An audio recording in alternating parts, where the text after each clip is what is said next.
Hello, yeah, I'm Ben from Raysons. Alex has asked me to do this little video, little cameo as he says. We've been talking about this DKW race bike for the last week while he's been back from Goodwood. He said he had a lot of footage of it. Obviously I'm excited, dying to see this extra footage.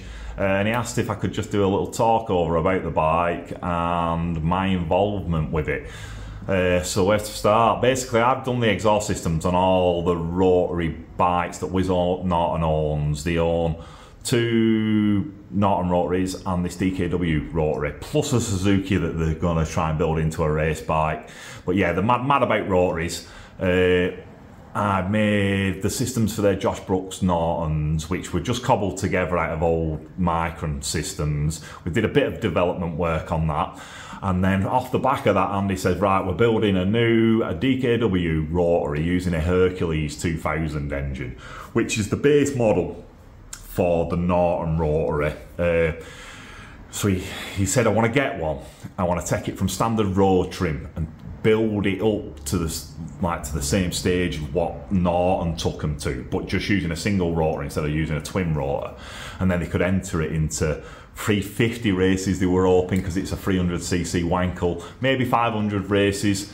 You see it at the Goodwood, it's racing against 2-strokes and against 750 triples or something like that. Totally in the wrong class, but you can't classify it. That's the biggest problem with Rotaries. You can't classify it.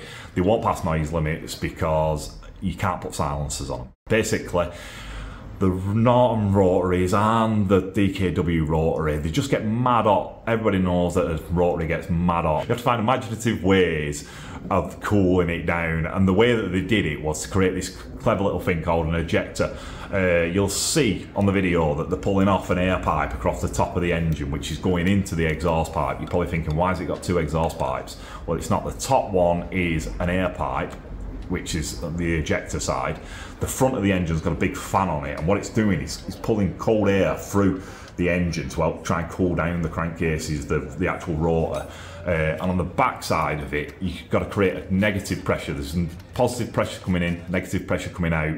That's then going into what they call an ejector, and inside the ejector it's using Bernoulli's equation and the Venturi effect to pull the air through that pipe using the exhaust gas. So as the exhaust gas crosses across a nozzle, it's creating drag on it, which is creating a negative pressure, which is then sucking the air through the engine.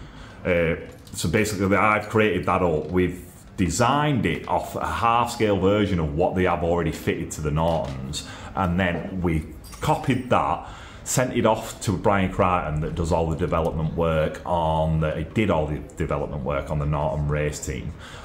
He's now making drone engines, military drone engines and paraglider engines. So he's using a similar thing. He's using a single rotor, I think, of about the same cc, and also using the ejectors to help cool the engines down. So we talked to him. He kept on sending revisions back, like change the angle of that, change the angle of this, until you get it about right, the right area inside it, the right volume inside it, plus the right angles to create the pressure drops, I think.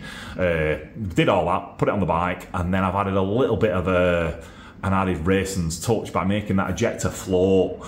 So we've added a 10mm ring on one side of it, a 10mm ring on the other side of it, and then you can move it backwards and forwards. Basically, the exhaust pipe's coming up, it's got a little nozzle on the end of it, a tapered cone.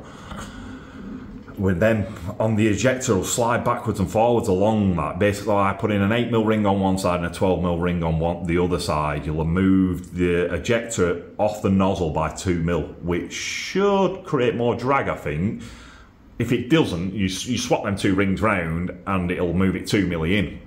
And then you can run it up on dynos and see what difference that nozzle change is making. It's all I'd formed stainless megaform, full stainless system.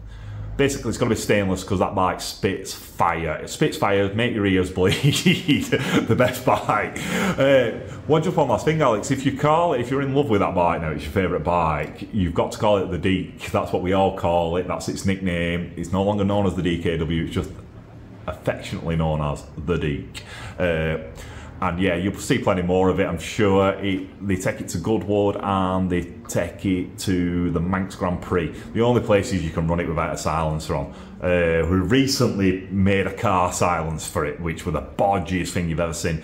But that mainly to just try and get it out on some track days. He didn't want it full noise regulations, which are 105 to get on a track.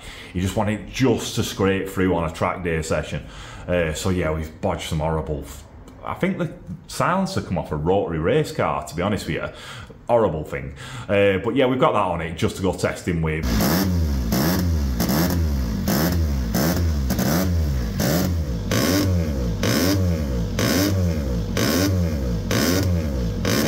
You might think that's sounding off like it's running a bit rough, but honestly that's what all Rotaries sound like. They just come onto the power at a mad rev range, so it'll just start off like blah, blah, blah, blah, blah, blah, blah, blah, blah, and then when you hear it going down the back straight, it'll be humming like mad. And then like any two-stroke, it's not a two-stroke, but like a two-stroke, you just have to carry a load of corner speed, keep the revs high, get back onto the revs again, don't let it bog.